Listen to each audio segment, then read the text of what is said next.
Bonjour à tous, bienvenue à notre méditation quotidienne. Quel bonheur de pouvoir passer quelques minutes ensemble à chaque matin pour méditer dans la Bible, méditer des passages de la parole de Dieu. Alors depuis quelques jours, vous le savez, nous sommes dans le 5e livre du Nouveau Testament, c'est-à-dire le livre des Actes des Apôtres. À certains, on dit que ce livre qu'on appelle les Actes des Apôtres, c'est vrai qu'il raconte comment les apôtres ont servi et comment ils ont accompli la mission après le départ de Jésus vers son Père. On pourrait aussi appeler ce livre les Actes du Saint-Esprit, parce que nous voyons dans ce livre comment, après le départ de Jésus vers son Père, le Saint-Esprit est envoyé et comment le Saint-Esprit va inspirer et remplir de puissance les apôtres pour qu'ils accomplissent l'œuvre que Jésus leur a confiée. Alors nous sommes dans le chapitre 1 du livre des Actes des Apôtres. Nous avons vu déjà les 2 premiers versets. Aujourd'hui, nous allons voir le verset 3, mais on va lire les 8 versets de la première partie du chapitre 1 pour être en contexte. Et donc, prenez votre Nouveau Testament et suivez avec moi. On va donc lire le livre des Actes des Apôtres au chapitre 1 et je commence au verset 1. Cher Théophile, dans mon premier livre, j'ai exposé tout ce que Jésus a commencé de faire et d'enseigner jusqu'au jour où il fut enlevé au ciel après avoir donné par le Saint-Esprit ses instructions à ceux qui s'étaient choisis comme apôtres. Après sa mort, il se présenta à eux vivants et leur donna des preuves nombreuses de sa résurrection. Il leur apparut pendant 40 jours et leur parla du royaume de Dieu. Or, un jour qu'il prenait un repas avec eux, il leur recommanda de ne pas quitter Jérusalem, mais d'y attendre que son Père leur accorde le don qu'il leur avait promis. C'est le don que je vous ai annoncé, leur dit-il, car Jean a baptisé dans l'eau, mais vous, c'est dans le Saint-Esprit que vous serez baptisés dans peu de jours. Comme ils étaient réunis autour de lui, ils lui demandèrent, Seigneur, est-ce à ce moment-là que tu rendras le royaume à Israël? Il leur répondit, il ne vous appartient pas de connaître les temps et les moments que le Père a fixés de sa propre autorité, mais le Saint-Esprit descendra sur vous, vous recevrez sa puissance et vous serez mes témoins à Jérusalem, dans toute la Judée et la Samarie et jusqu'au bout du monde. Jusqu'ici donc, cette lecture. Et revenons maintenant au verset 3. Après sa mort, il se présenta à eux, vivant, et leur donna des preuves nombreuses de sa résurrection. Il leur apparut pendant 40 jours, et il leur parla du royaume de Dieu. Donc après la crucifixion et la résurrection, pour préparer ses apôtres et pour leur prouver qu'il était bel et bien vivant, il s'est présenté à eux et leur en donna plusieurs preuves. Il y a eu beaucoup d'apparitions, tantôt à l'apôtre Pierre, tantôt à une partie des 12, ensuite aux 12, et ensuite l'apôtre Paul nous dit il y a plus de 500 témoins à la fois.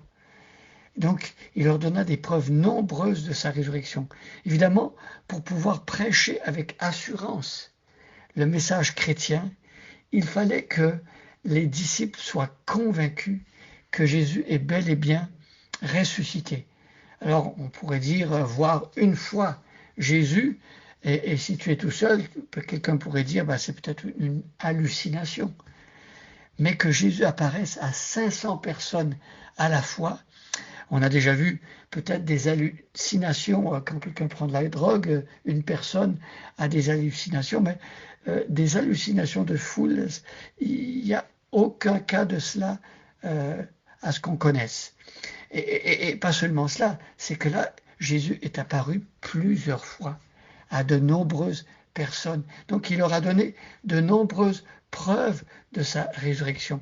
En fait, la foi chrétienne tient ou tombe à cet événement de la résurrection.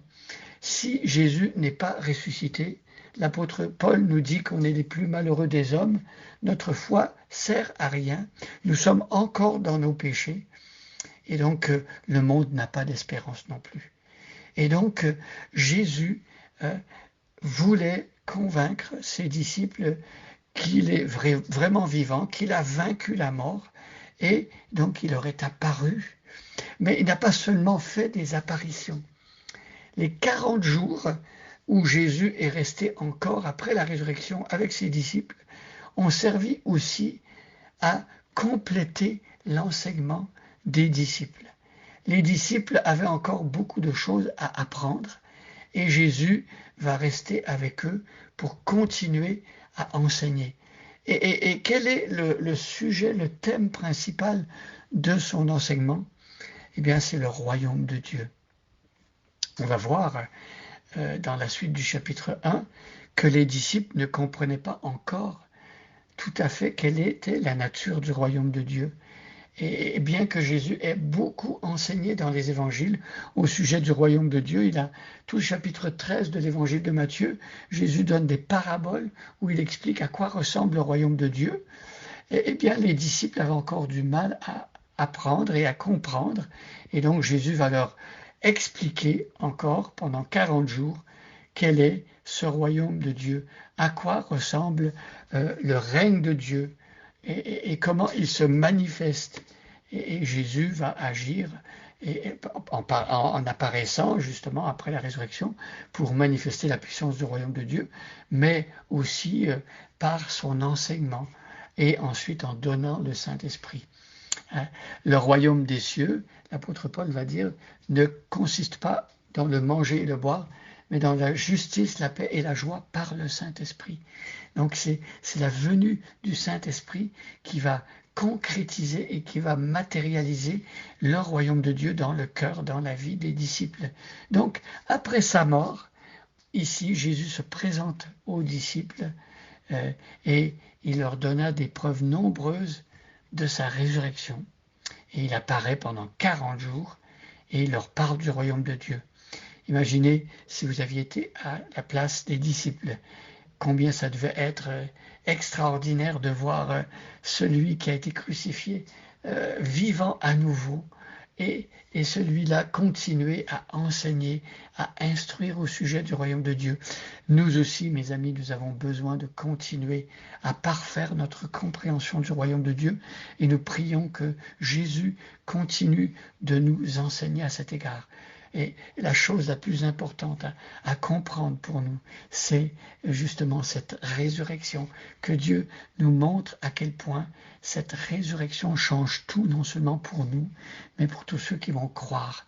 Alors mes amis, regardons à Jésus, apprenons de lui et comprenons qu'il est vivant pour toujours et qu'il est vivant aujourd'hui. Bonne journée à chacun et à chacune et soyez bénis.